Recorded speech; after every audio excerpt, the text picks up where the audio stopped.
taro anna arsalna sayatina al kafirina taujuhum aja nah anjen teningali nah anjen temerhatikeun yang saestuna kami geus ngutus setan ka jalma-jalma kafir anu ngajurungkeun ka eta jalma-jalma kafir pikeun mari gawe kadolakaan.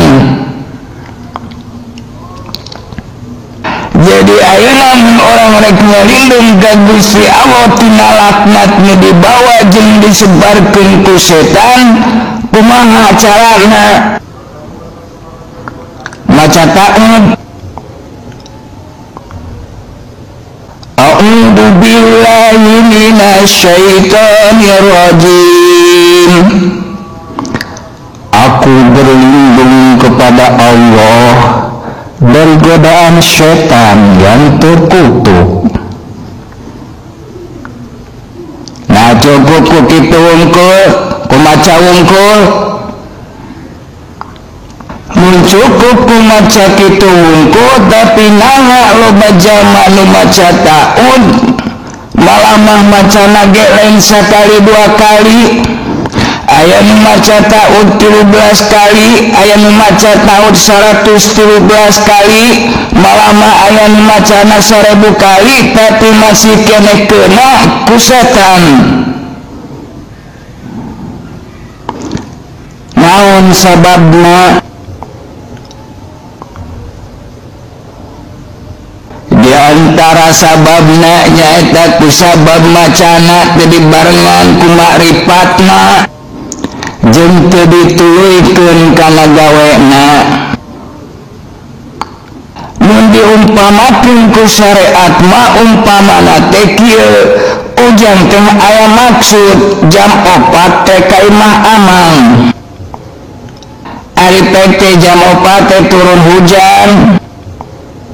Tapi sok sanajan dina kaayaan hujan, ujang tetep bisa nepi ka imah amang tanpa rancucut ku cai hujan. Naon rusiahna ujang bisa tepi ka imah amang tanpa kahujanan? Di antara rusiahna teh sabab lempangna ujang ti imah ujang ka imah amang teh make payung. Artina lempangna ujang make payung eta teh wujud tina nyalindungkeun awak ujang tina guyuran cai hujan. Lempangna ujang eta tuduh kana gawe, make payung eta tuduh kana alat perlindungan. Jadi kahiji kudu aya alatna, kadua kudu aya gawena. Katara ujang bisa nepi ka imah amang dina kayaan anu salamet, nyaeta salamet tina cai hujan. Ayeuna sok sanajan ujang boga payung tapi ari ujang mah teu lempang moal nepi ka imah amang. Jeung sok sanajan ujang lempang ari teu make payung mah angger we mah salamet tina cai hujan. Tah ayeuna mun dina urusan setan kumaha? Ujang teh ngamaksud rek nyupri karidoan Gusti Allah, tapi di sepanjang jalan menuju karidoan Gusti Allah teh pinuh ku bahaya anu matak nyilakakeun ka diri ujang. Tah bahaya-bahaya anu matak nyilakakeun ka diri ujang teh disebut setan. Kusabab kitu mun ujang hayang salamet tina eta bahaya mangka ujang kudu mibanda hiji barang atawa kudu mibanda hiji alat anu bisa ngalindungi diri ujang sehingga ujang teu kena ku eta bahaya. Naon alatna? Ta'ud. KBG geus nyaho alat nama ta'ud. tapi naha loba nu maca taud tapi cilaka keneh nya kudu kumaha atuh taudna kahiji kudu ma'rifat heula mun dina urusan taud kudu ma'rifat ka Gusti Allah jeung kudu ma'rifat ka setan sabab dina kalimat taud aya kecap Allah jeung aya kecap setan ari ma'rifat teh hartina nyaho jeung wawu jadi kahiji kudu nyaho jeung wawu ka Gusti Allah kaduana kudu nyaho jeung wawu ka setan naon ari Allah jeung naon ari setan ari Allah teh jenengan mun maknana dipersempit kana urusan setan kemah Allah teh nyaeta jenengan tina zat nu ngajadikeun jeung ngutus setan ari setan ge sarua jenengan nyaeta jenengan tina zat nu dijadikeun jeung nu diutus ku Gusti Allah ka jalma-jalma kafir anu tugasna ngajak kana migawe kadorakaan ari kafir teh kaf jeung pir kaf teh artina tutup pir teh artina jahat jadi nu dimaksud jalma-jalma kafir teh nyaeta jalma-jalma anu hate bersih na katutup ku kajahatan gitu saha we jelmana mah rek naon wae agamana asal hatena katutup ku kajahatan ta eta nu disebut kafir jadi mun ujang rek taud kudu nyaho heula kanu dimaksud setan jeung kudu nyaho kanu dimaksud perlindungan Gusti Allah geus wawu jeung setan acan geus kapanggih barangna anu disebut setan teh acan bejaan ulah kasih tahu nggak ya vampiro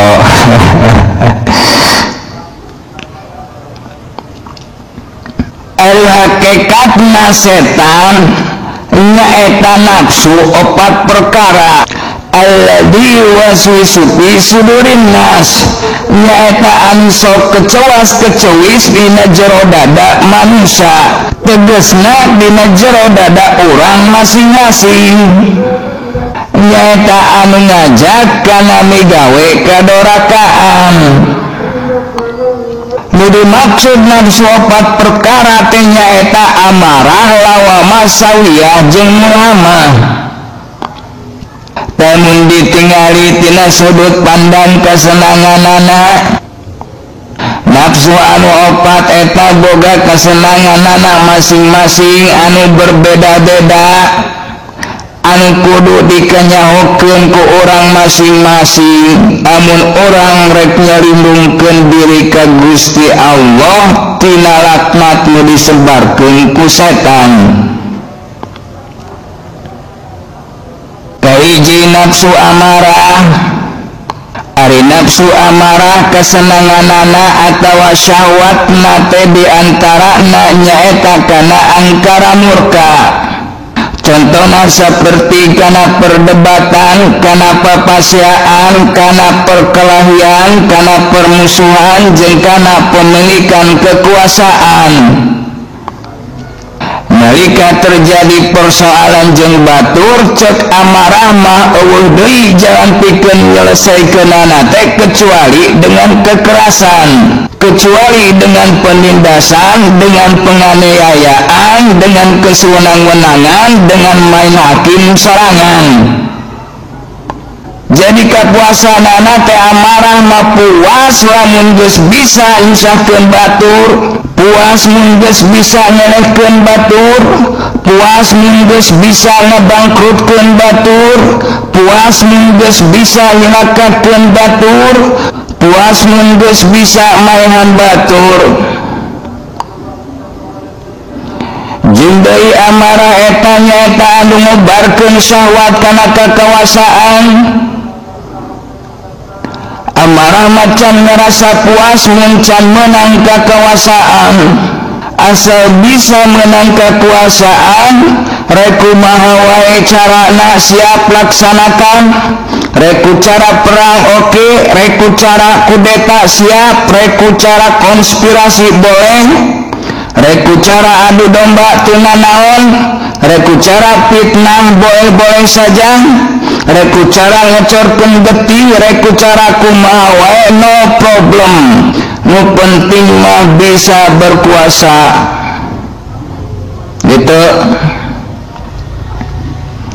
Sedengkeun ari lawama menjadi kesenangan teh di antarana kahiji senang kana cuwut cawad ka batur. Lawama mah sagala dicawad. Nu migawe kahadean dicawad, nu migawe kagorengan oge dicawad. Jadi cek pandangan lawamah maka beh teh nu bener. Kiai dicawad, santri dicawad, garong dicawad, sagala dicawad, kadang-kadang kadirina sorangan oge nyawad. Contoh misalna ujang mereka Udin, Ari Udin teh geus telah ku balarea salaku jalma medit. Nalika ujang mereka Udin aya sora dina jero diri ujang, cek eta sora ka ujang lah pada matong barang mereka si Udin mah jalma medit ieu teu kudu dibere. Tamun aya sora model kitu eta sora teh sora lawamah. Tulu isukna ujang rek nyambel beakeun cengek menta ka Udin, ku Udin teh teu dibere. Nalika teu dibere ku Udin aya deui sora dina jero dada ujang, cek eta sora ka ujang, hanjakal kamari dibere, nyaho kitu mah ku aing kamari moal dibere kehe teh. Ta eta ge sarua lawamah. Kadituna kapuasanana lawamah mah nyaeta puas lamun geus bisa mempermalukeun batur, puas lamun geus bisa nyebarkeun atawa mempertontonkan aib jeung kasalahan batur, puas lamun geus bisa ngekeak batur. Nu kaduana kesenangan lawamah teh nyaeta senang kana pujian ti manusia. Sabab kesenanganana kana pujian ti manusia, mangka panitahna teh nyaeta nitah ngayakeun rupa-rupa perkara anu bisa ngadatangkeun pujian ti manusia. Contohna mun migawe kaalusan, mangka eta pagawean alusna teh diumbar, dipamerkeun, disebarkeun boh melalui lisan, boh melalui caritaan, dicarita-caritakeun ka batur, boh melalui foto, boh melalui video anu disebarkeun ka berbagai media sosial, boh melalui endorse atawa testimoni. Endorse atawa testimoni teh contohna ujang nita Asep pikeun nyaritakeun kehalusan-kehalusan ujang ka calon mertua supaya ujang menang poin positif ti calon mertua, atawa nyaritakeun ka awewe anu dipikabogoh ku ujang supaya eta awewe teh simpati jeung jatuh hati ka ujang. Gitu. Si Asep mah daek we da diburuhan ku ujang. Cek Asep teh nu penting mah aing menang komisi Asep. Sedengkeun ari sawiyah mah diantara kasenanganana teh nyaeta senang kana kepemilikan benda-benda nu aya di dunya. mun karesepna kana mobil geus boga mobil hiji meuli deui jadi boga dua, geus boga dua meuli deui jadi boga tilu, tuluy we meuli deui tiap kaluar nu anyar dibeli padahal mah nu butuh namangan hiji. Jadi sawiama dina urusan kepemilikan barang-barang dunia aya nu hayang siga batur meuli motor ngilu meuli motor, batur meuli lomari jeung saterusna salian ti kitu aya oge anu embung eleh ku batur. Mun batur ngan boga hiji manehna mamili mah kudu boga dua. Mun batur meuli nu harga 100.000 manehna mah meuli nu harga 1 juta. Kadituna teh nu hayang siga batur kasiksa sabab duitna meunang nginjem ti rentenir.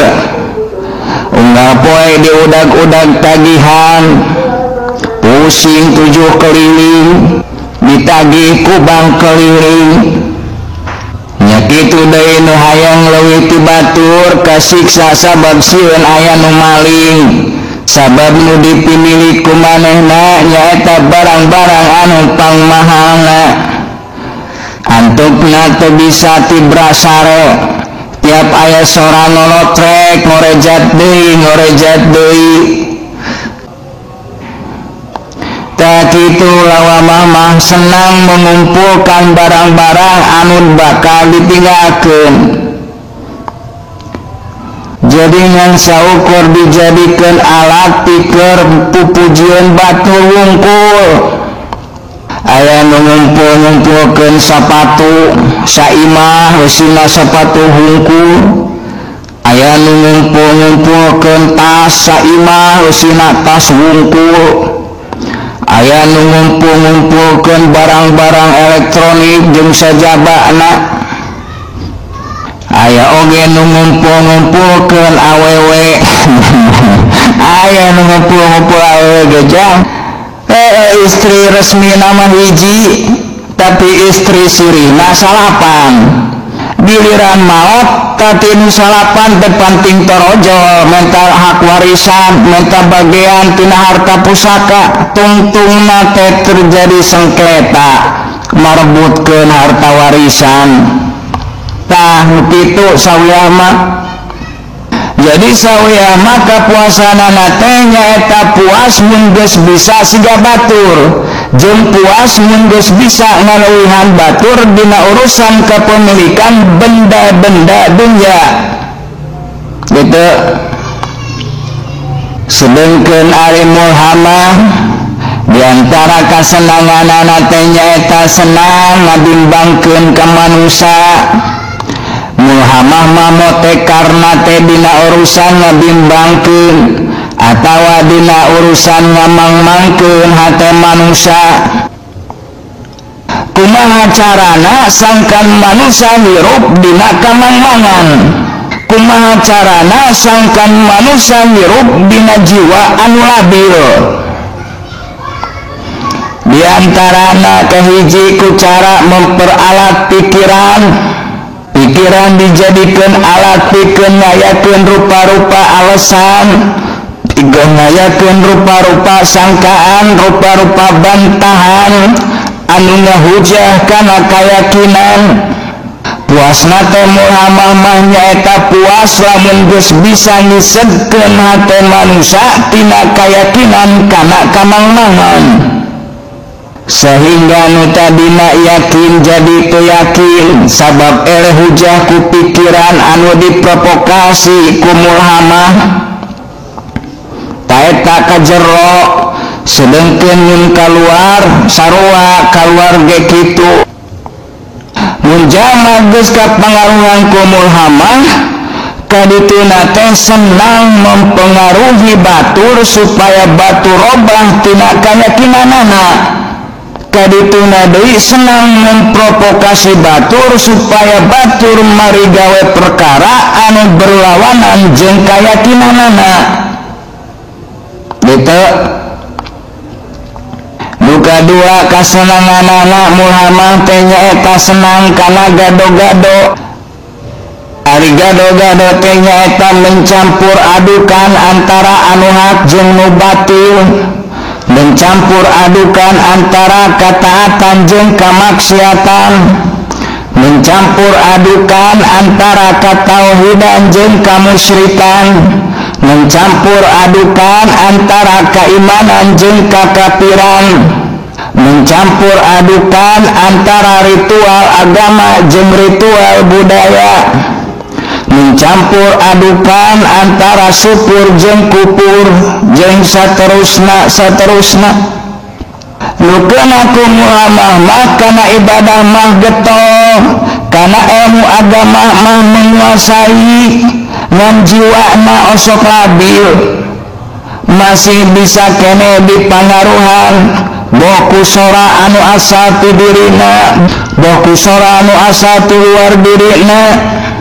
Di antara dalilna teh nyaeta mengatasnamakan solidaritas, kadang-kadang mengatasnamakan toleransi, kadang-kadang mengatasnamakan hak asasi manusia. Ngerti teh?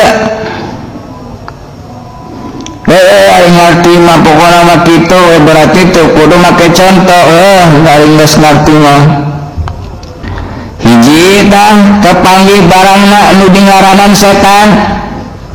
Jadi ayeuna mah teu nyawang kanu jauh, teu nuduh kanu jauh, teu nyawang kanu anggang. Saban geus kapanggih barangna singoreng hakikatna mah aya dina wujud urang masing-masing. Tah si setan teh turun geus nyaho jeung wawuh ka setan. Nu kaduana nyaeta kudu nyaho kana perkara nu dijadikeun ku Gusti Allah pikeun nangkal setan. Ari tadi mah nu nangkal ujang tina cai hujan, barangna atawa alatna teh disebut payung. Ayeuna nu nangkal ujang tina laknat setan naon barangna? Hayang apa kana perlindungan Gusti Allah.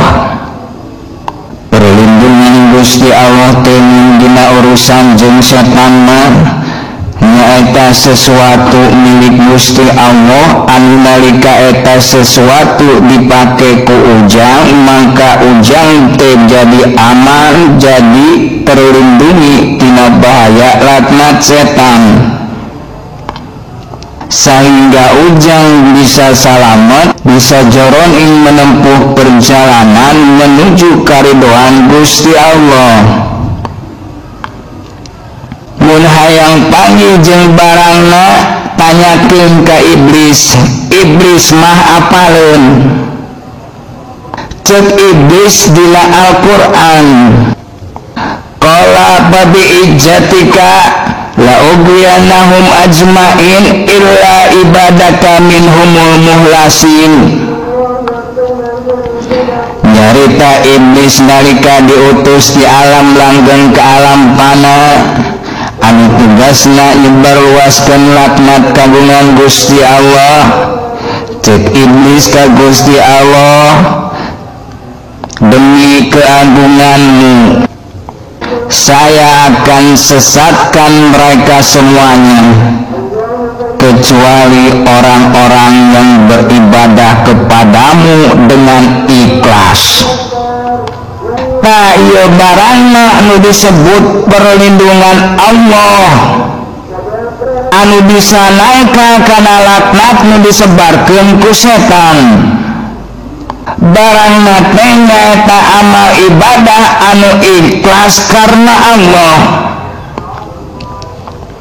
Jadi tahu teh kudu aya wujudna. Wujudna teh gawe. Gawena teh nyaeta migawe amal ibadah ikhlas karena Allah. Kitu. Kami gawe amal ibadah ikhlas karena Allah teh eta teh buahna manusia. Tingali tangkal buah. tangkal buah disebut sampurna lamun bisa nepi ke buahan jeung ka ala buahna. Nalika eta tangkal buahan saha nu ngarasakeun buahna? Lalai atawa kalong ngilu ngarasakeun buahna, maling ngilu ngarasakeun buahna. Dibaredogan ku batu, malesna teh lain malik maledog ku batu deui, tapi kaden mere buah kan maledogna. Geus puguh nu melakna mah panglobana ngarasakeun buahna teh. Ta eta tangkal bisa mere ka saha wae tanpa pilih kasih, tanpa harap kembali. Eta buahna tangkal nyaeta makhluk anu secara darajat leuwih rendah ti manusia. Nya kitu deui manusia tong eleh ku tangkal teu sampurna dina kamanusaanana mun manusia teu nepi ka buahan. Ari buahna manusia teh nyaeta mere mangpaat kapada makhluk Allah ku pagaweanana nu dipigawe kalawan ikhlas karena Allah. Mun teu bisa kitu mah sok sanajan ente maca taun sapoe 1 juta kali ari teu kaala mangpaatna ku papada makhluk Allah mah ente teh can jadi manusia. Ari nu can jadi manusia mah darajatna leuwih hina ti sato, malah mah leuwih hina ti tangkal. Tangkal mah kepetik buahna kala mangpaatna tanpa pilih kasih, tanpa berharap kembali.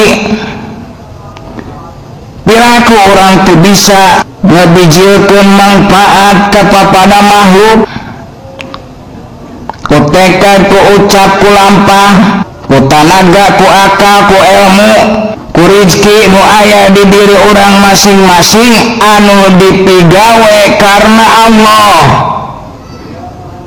Gitu. Jadi kumaha kasimpulanana? Ari tadi mun ujang rek ngamaksud ka amal nepina kalawan salamet pina cai hujan teh nyaeta ku lempang anu lempangna make payung. Sedengkeun mun ujang rek ngamaksud ka Gusti Allah nepina kalawan salamet pina laknat setan teh nyaeta ku migawe ibadah kepada makhluk jeung migawe bakti ka Gusti Allah anu migawena make ikhlas lillahi ta'ala.